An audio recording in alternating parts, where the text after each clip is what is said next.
ذی الحج کا نظر آنے والا چاند پہلی کا نہیں دوسری کا تھا. یہی وجہ تھی کہ کافی بڑا تھا، آسمان میں کافی دیر تک رہا، اور اس کے پیچھے بہت ساری اور سائنسی وجوہات ہیں.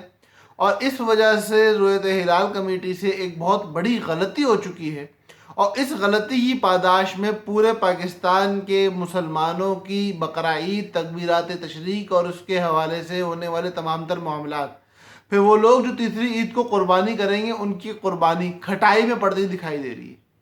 ایسا ماننا ہے ہمارے چودھری فواد حسن صاحب کا اور ان کے کچھ رفقا ہمارے جو صحافی ہیں ان لوگوں کا. اور ٹویٹر پہ اس طرح کی ٹویٹس آ رہی ہیں تو ضروری سمجھا ہے کہ اپنے بہنوں اور بھائیوں سے تھوڑی سی بات کر لو. وہ بات یہ ہے کہ دیکھو، دو باتیں ذرا اچھی طرح سمجھ لو.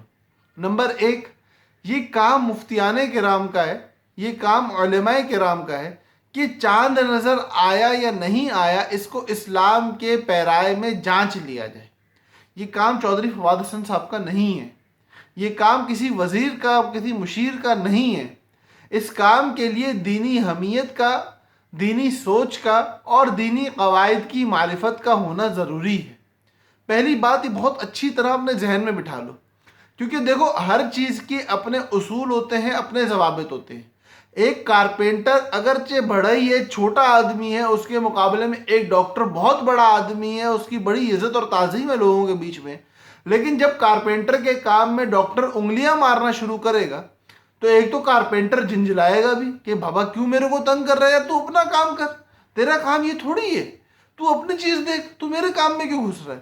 دوسری بات، وہ کارپینٹر کے کام کو بھی خراب کرے گا کہ یار یہ بندہ بار بار آ کے بولتا چلو اس کے کہنے کے مطابق بنا دو، اگرچہ چیز برباد ہی کیوں نہ ہو جائے.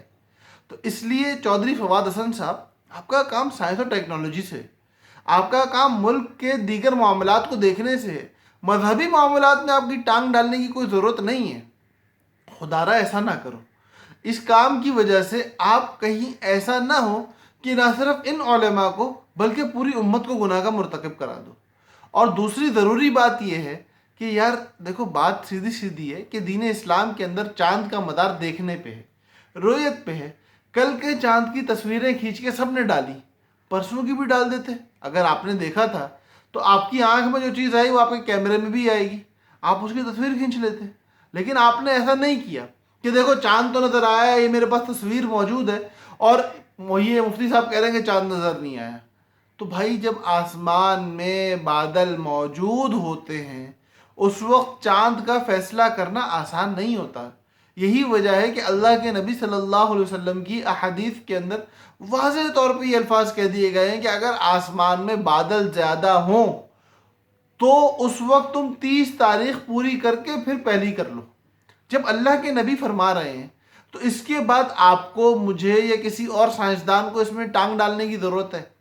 دوسری طرف اللہ کے نبی فرما رہے ہیں کہ چاند دیکھو، چاند کو تلاش کرو، مل جائے تو اگلے دن اگلا مہینہ کر لو، اگر نہ ملے تو پھر 30 تاریخ پوری کرو. یہ نہیں کہا کہ چاند ہو یا نہ ہو، چاند کے ہونے کا اعتبار ہی نہیں ہے.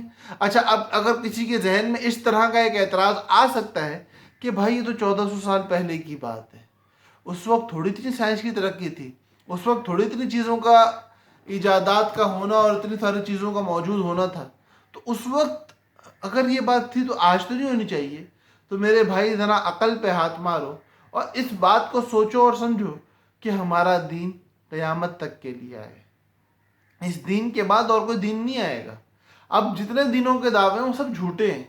تو جب یہ آخری دین ہے اور اس کے بعد کوئی اور دین نہیں آنا، تو پھر اس دین میں بتائے گئے احکامات کا تعلق مشرق سے مغرب تک ہر انسان کے لیے، اور اس کے علاوہ ہر فرد پہ ہر زمانے میں کس طرح عمل کرنا واجب ہے، کس طرح عمل کرنا ضروری ہے، یہ ہمارے دین نے پورا بتا دیا ہے.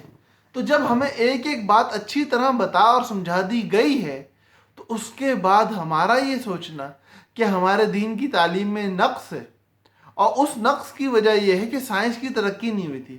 میرے بھائیوں، سائنس میں نقص ہے، دین میں نقص نہیں ہے. تو اس لیے ذہن پہ زور دو، اس بات کو سمجھو کہ ہمارے نبی صلی اللہ علیہ وسلم کے لائے ہوئے دین کی تعلیمات میں نقص نہیں ہے، بلکہ وہ کمال ہے کہ جو ہر زوال کے بعد بھی کمال رہتا ہے.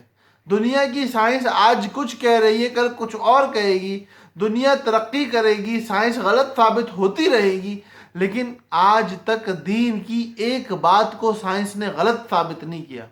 پتہ یہ چلا کہ سائنس سے فار سپیریئر ہے ہمارا دین، سائنس بہت پیچھے کی چیز ہے، اللہ کے نبی صلی اللہ علیہ وسلم کا لایا ہوا دین بہت آگے کی چیز ہے۔ تو جب اتنے آگے کی چیز ہمارے پاس ہے تو بھائی ہم تو اسی کے قواعد پہ فخر کریں گے، اسی کے مطابق عمل کریں گے اور اسی کے مطابق ہونے والے فیصلوں کو مانیں گے، نہ کہ سائنس اور ٹیکنالوجی کے متعلق۔ تو جن کا ایمان اللہ کے نبی صلی اللہ علیہ وسلم پر ہے، جو لوگ اللہ کے نبی صلی اللہ علیہ وسلم کو حق اور سچ مانتے ہیں، جو اللہ کے نبی صلی اللہ علیہ وسلم کے ماننے والے ہیں، ان کے لیے تو چاند میں کوئی نقص نہیں ہے، چاند اپنے وقت پہ نظر آیا ہے، اسی وقت نظر آنا تھا، اور اس کے مطابق عید اسی طرح ہونی تھی۔ اور اللہ کے نبی نے جب ایک بات فرما دی ہے تو نہ میری کوئی اوقات، نہ آپ کی کوئی اوقات، نہ چودھری فواد حسن صاحب کی کوئی اوقات، نہ کسی اور سائنسدان کی، نہ کسی اور صحافی کی کوئی اوقات کہ جس کی بات مانی جائے۔ جب ان کی بات کے مطابق ہمارے فقہا نے، ہمارے علماء نے، ہمارے مفتیان نے عید کا فیصلہ کر لیا ہے تو اسی طرح عید منائی جائے گی، ہم اسی طرح عید منائیں گے اور اسی طرح عید منانے کی ترغیب دیں گے۔ اور جو لوگ اس کے خلاف زبان کھولتے ہوئے سائنس کو دینی قواعد کے اوپر چڑھانے کی باتیں کر رہے ہیں، وہ اس بات کو یاد رکھیں کہ کل کو جب یہ سائنس غلط ثابت ہوگی پھر آپ کیا کہو گے؟ کیونکہ سائنس تو خود کہتی ہے کہ میں غلط ہوں، جبھی تو نہیں تحقیق ہو پاتی ہے۔ دین نہیں کہتا کہ میں غلط ہوں، تبھی نہیں تحقیق کو نہیں مانتا۔ اللہ پاک ہمیں عقل اور شعور کی نعمت سے نوازے اور ہمیں اس بات کو سوچنے اور سمجھنے کی صلاحیت دے کہ ہم اللہ کے نبی صلی اللہ علیہ وسلم کے معاملات میں کسی اور کو ان سے بڑا نہ جانے۔ اللہ پاک ہم سب کا حامی و ناصر ہو۔ السلام علیکم ورحمۃ اللہ وبرکاتہ۔